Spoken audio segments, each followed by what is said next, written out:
Hey, my name's Jeg. I'm going to be running through building a data ingester using compute modules. I've got some very exciting data. I found some open bus data from the Department for Transport in the UK. We're going to look at how we're going to pull that data using TypeScript. We're going to look at how we put that into a stream and then get that to persistently run inside a compute module in AIP. The first thing I'm going to do is go through the bus open data service for bus timetables, vehicle locations, and fares. The data I'm actually going to pull is the live location of buses. And we're just going to see how far we can get with it, what data we have available, and then start visualizing it inside AIP. Sweet. So the first thing I've done is I've made an empty TypeScript repository, and I am going to create a source folder and add my index.ts. So we're coding in TypeScript. There are a few things that I'm going to need. I'm going to need TypeScript. At some point, I'm going to use XML2.js. I also want the types for that because this endpoint actually gives me XML. I will want TypeScript node so I can run locally, and nodemon. We'll see later how I use that for testing. But for now, let's just install all of these things and hope this works. Looks good to me. The other thing I want to do is use TypeScript, so let's initialize a TypeScript config file. This defines where my TypeScript is going to be output. So here I can see that I have an out directory. Instead of just in the middle of nowhere, let's put that in dist, and we are going to make a folder called dist. Sweet. The other thing I want to use is git, so let's initialize git. Let's make a git ignore file. So I'm using git to store my repository, and there are certain things that I don't want to be stored. The node modules, which will be installed whenever we run build or run install, and then the dist files or the distributable, which will be created whenever we run build. Cool. So let's start by creating our build function. Hopefully this just works. It never does. But if we're lucky and I've written the right thing, we should just get like use strict. Amazing. So my TypeScript is being converted into JavaScript. That's what we're going to run in Node. We're going to build some nice helper functionality here. So we're going to add a dev command, and in our dev command, we're going to run nodemon. Wonderful. Hopefully, this works too. That sheer confidence. Sweet. So the first thing we're going to do is create a function called getBusData, and that function is going to take an API key because this endpoint takes an API key. So they've got this nice test harness thing on their website. The link is somewhere here. Maybe I'll share a link somewhere on this video, who knows. But if we click try it out, we can see there are operators. We don't want any of that. We don't want a specific vehicle ref. Just going to blank all this out and hit execute. And we have a request URL that we can use and an example of an output, a 200 undocumented. So I'm going to copy this thing, and the default values shown are for the Liverpool area. You can change this if you want. Me personally, I prefer seeing buses from Liverpool, so let's do that. So let's create a const request URL, and we'll call it this guy. Now, this API actually requires an API key. You may be looking at bounding box going like, that's going to be in camel case. You're wrong. It's obviously going to be snake case. And I've actually put my API key in my environment variables. You may be wondering why I did that. Not in front of you. It's because I don't want to leak my personal data. Cool. So, actually, let's do this. Shove an API key in there. And let's run a fetch. So fetch, it wants a URL, check that out. I think that will work. I think that might be the whole thing. We'll see how wrong I am here, where I can call get bus data. Let's make this function async, and then process.env.dft API key. So let's put that API key in there. Type safety is unhappy, so let's do that, and then x console.log x.json. Nope, it's not going to be JSON. I just told you it was XML. So x.text, and then x console.log x. My variable names are beautiful. Now, why are you not working? You think maybe I just need to do this, source/index.ts. Started, clean exit. Console.log here. Who said this was going to be smooth? Okay, well, obviously, I just need to restart this process. Ah, amazing. Cool. So we have a load of data here. No point in scrolling through it. That console log isn't useful. We can see that actually all of that is in text. So let's do this, x, and then x.text. So actually, this is an async function. So raw data equals await, and then const text or XML data equals await raw data.text. And now we're going to change this into JSON. So let's import pass promise. There we go. Cool. Cool. And we're going to return pass string promise of that XML data. And the one thing I do remember is explicit array I want to set to false. So XML itself doesn't really define how many objects are under every grouping. When you don't say explicit array, then it will just say that everything is an array of everything. It becomes quite frustrating. But we should be able to do this now. Oh, look at that. Isn't it shocking when it just works? So let's call this guy fetch bus data, and then we can call this const bus data JSON or JSON data. Cool. So we're going to want to return some things from here. I'm going to do some very lazy splunking. So the one thing I want is the timestamp, and you can see that that's under Siri.service. You're not helping me. JSON data.Siri.service delivery .response timestamp. Why are you unhappy with me? I need to shove another await in there. And then the second thing I want is this vehicle monitoring delivery thing. I'm assuming that it has the vehicle activity in there. So let's do, it would have been sensible if I put any sort of AI assistant in my IDE, but I'm going it blind. Cool. Sweet. Look at all those objects. Let's add the word vehicle activity. And nice. So we actually have now managed to pull out all of this data into JSON.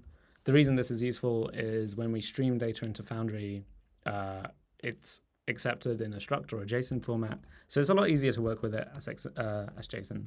The truth is, I would be able to just use our pipeline builder to do this, but I wanted to do some pre-processing, and you can't stop me. Sweet. So now we have something that obviously pulls the data. We now want some process to put it into Foundry. The way we can do this is if I click new and stream, and then I call this guy DFT bus ingestion stream. We don't need to mention it's from Liverpool. Not that I have an issue with Liverpool, just for the demo. Cool. Now I'm going to get this vehicle activity and I want a JSON sample of it. So the first thing I'm going to do is get that example backend process.env.dft API key. I told you this wasn't practiced, right?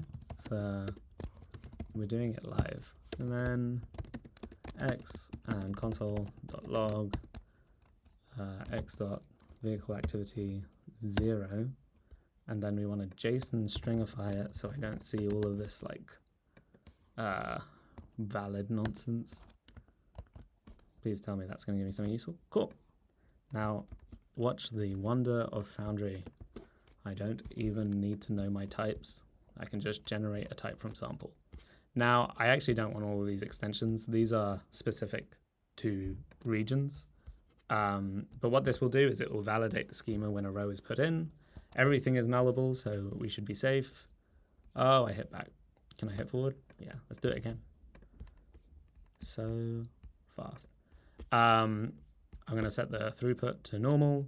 I don't think I'm putting more than 5 megabytes a second in. I think this is everything that I care about. I'm just going to hit create stream. And then we wait. Cool. So now I have the opportunity to connect via API. We're writing in Node.js. And even though there's a nice guide here on how to get a token, I'm going to just blank out the token because we know what we're doing. So this is the sample code it's given me. Let's just copy that straight in. And we will create a new async function. Put it somewhere useful. Async function push row to Foundry. And let's do this. So things that are important, Foundry token. So let's shove token in here as an input. We can put the word token in there. We don't need a sample. We'll leave this URL in here for now. And we should be able to then return, fetch, post URI, token, value. So we're going to need some rows.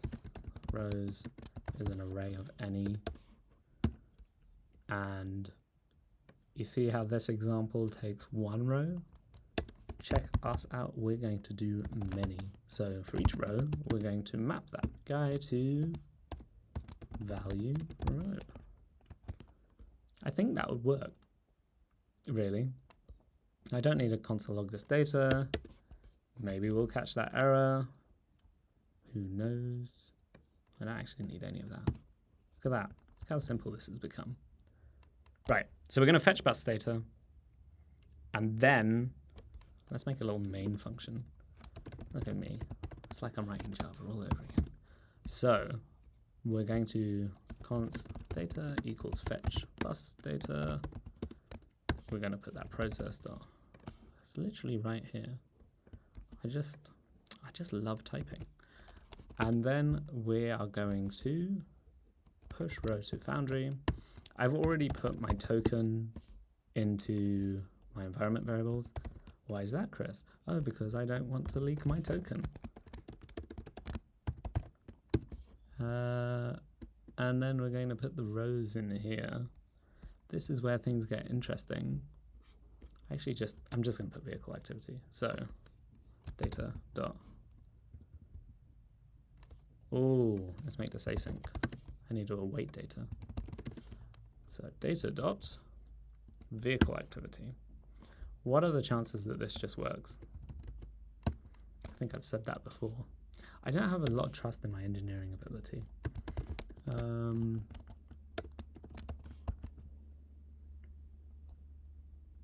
Clean exit.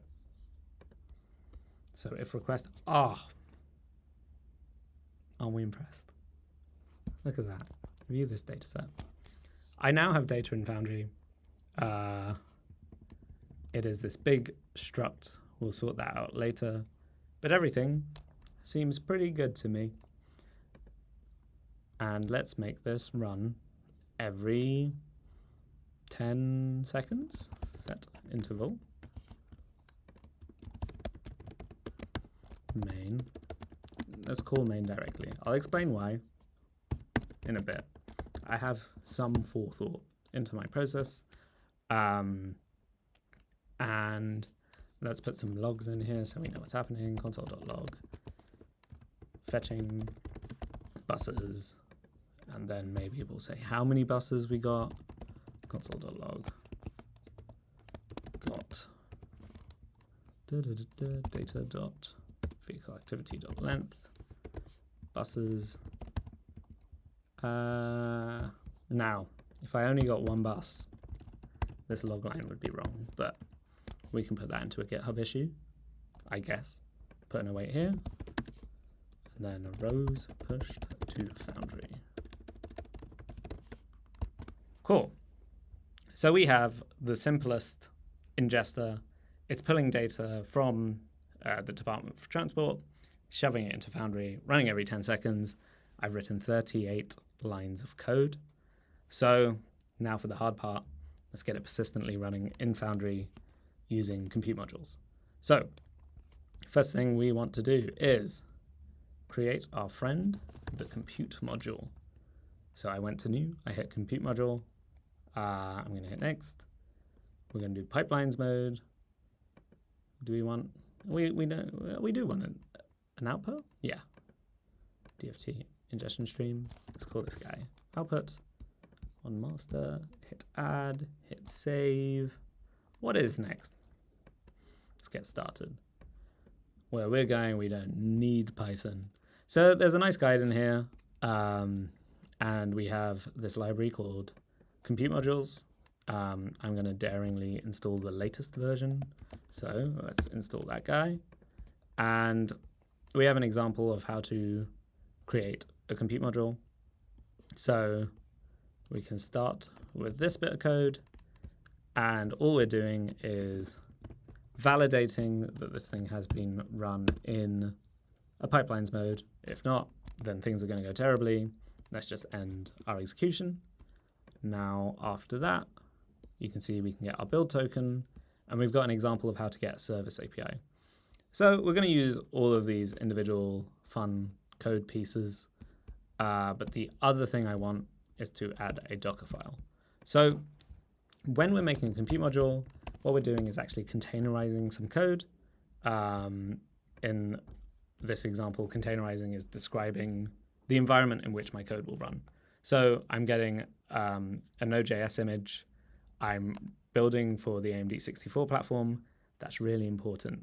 If it's not AMD 64, it won't work. And this template will literally just run npm install. There's a little bit of extra stuff we need to put in here, which is npm run build. The reason we're doing that is we're using TypeScript. So when you're using TypeScript, we have this nice little compile stage. And then this should mostly, let me just correct this command, mostly just work out of the box. Let's see what changes we need to make. So first things first, the API key is not going to come from our process environment variables.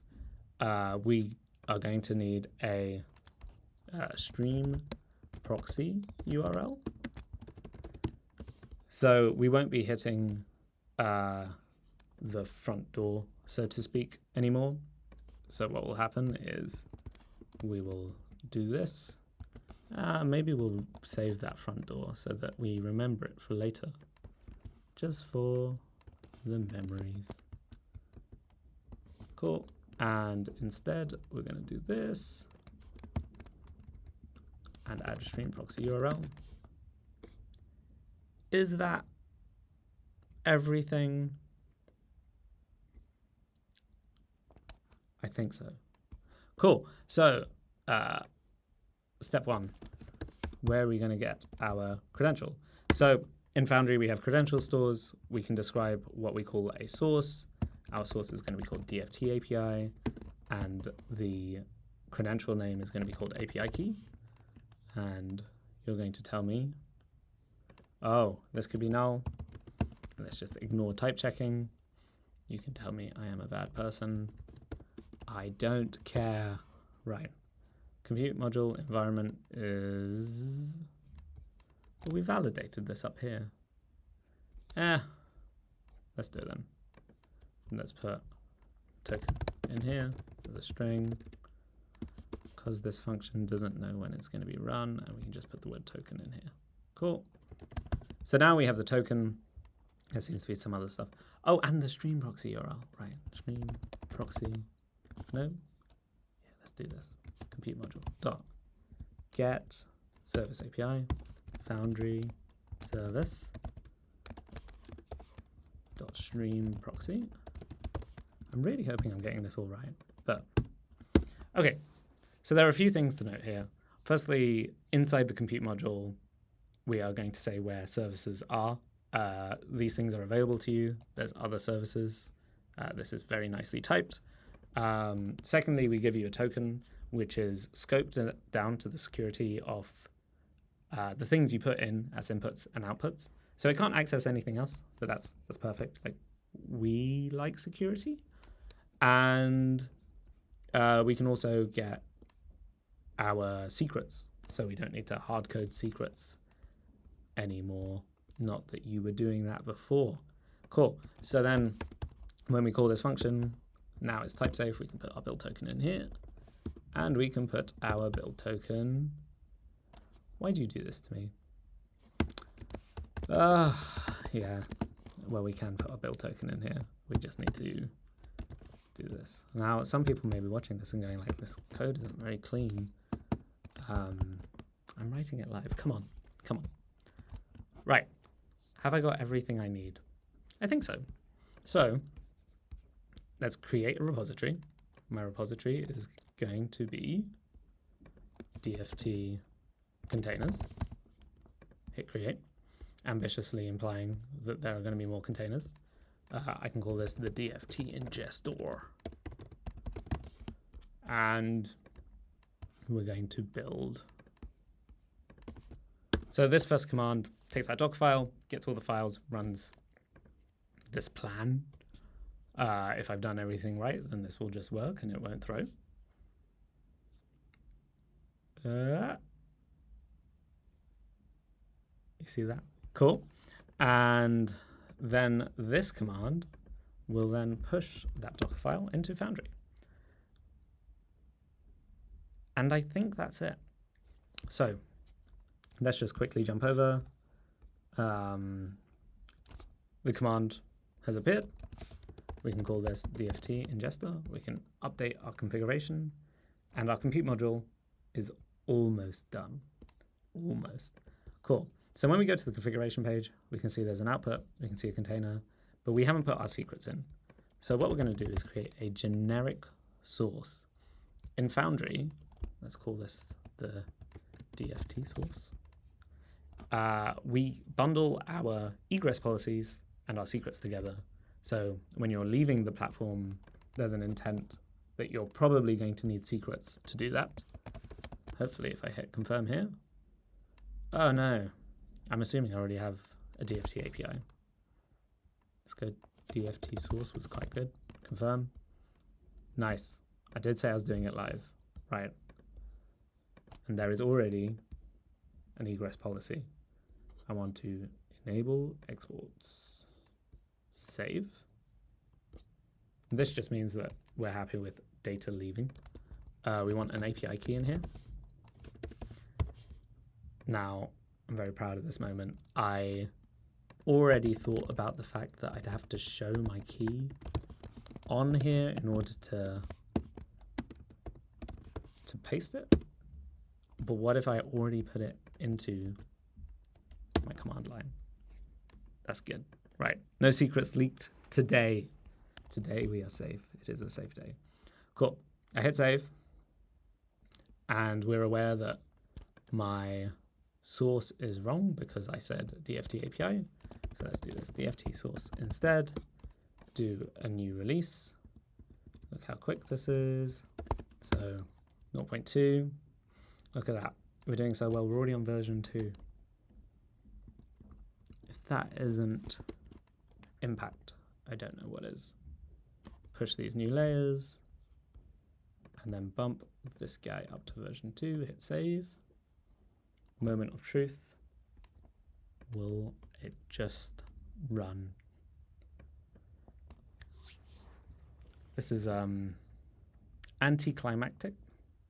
maybe I'll make a pipeline. Who cares? So while that thing's starting up, what we're going to do is we are going to create a new pipeline. So we've still got our stream kicking around. I'm sure this is going to say running.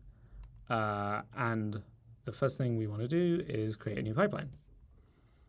So DFT pipeline. I'm very creative with my names.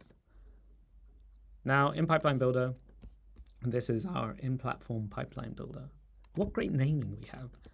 I'm going to take monitored vehicle journey.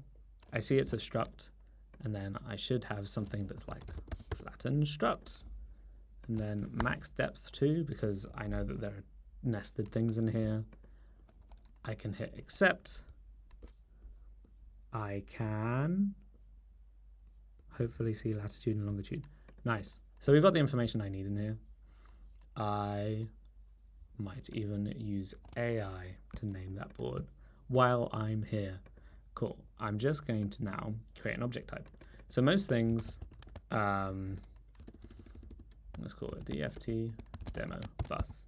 When you're interacting with Foundry, you want to end up creating a, I know that's not supported by ontology. That can go. Cool. When you're interacting with Foundry, you want to create objects. The ontology is the base data layer in which we'll be interacting when we're making applications on top or when we're adding compute modules. So the first thing I want to do is create this concept. There are very important things that are involved in this process, including picking a good icon. I'm putting a train even though it's a bus because I live dangerously. Red bus though. And then there was one other thing I need to do here. Right. So we're going to create a geopoint as well. How does one do this? I create a geopoint column. I take the latitude and I take the longitude. I hit apply. I want an ontology geopoint. And I can take my geopoint and I can hit apply. And then in here, I just want to see if I can add that geopoint. So add property, geopoint. Generate property. What am I missing? Construct geopoint. That's not what I wanted. Delete that. Delete that. Let's just call it geopoint. I think that's it. So now we've created a bus. I can hit save. I can hit deploy and deploy. So what we're doing now is we're reshaping that data that we've already landed in Foundry. I very quickly just click through. We're announcing that data also includes latitude and longitude positions, and we'll be able to now use this data on a map or in a workshop item, just anywhere in the platform. So let's go check out that object. There's not that much more left to this demo because now we have this bus and it's streaming in. There are a couple of mistakes that I made. I took this line ref instead of the vehicle ref as the primary key. We can actually go in and quickly fix that. So if I get the vehicle ref and I set as the primary key and as the title property, I can hit save. I can redeploy. And the reason this is important is, I'm assuming when I hit redeploy, oh no, it was actually fine with that. The reason this is important is when we're putting data into the ontology, we want to uniquely key all of our buses.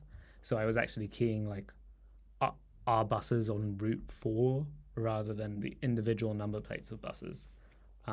We all make mistakes. I'm only human. So I've made this new deployment.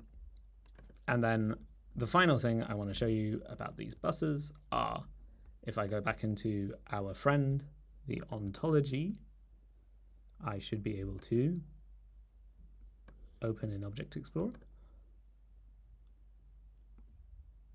And because we have this assumption that all of your data is geopoints, we've already been able to put it on a map for you using the Object Explorer. So now we can see all of these buses just sitting around in Liverpool. Isn't that exciting? Cool. So we've just gone through writing an ingestion, ingesting it directly into a stream, putting it into a compute module, cleaning of the data in Pipeline Builder. And then finally, what was the last thing I did? Oh yeah, put it in the ontology.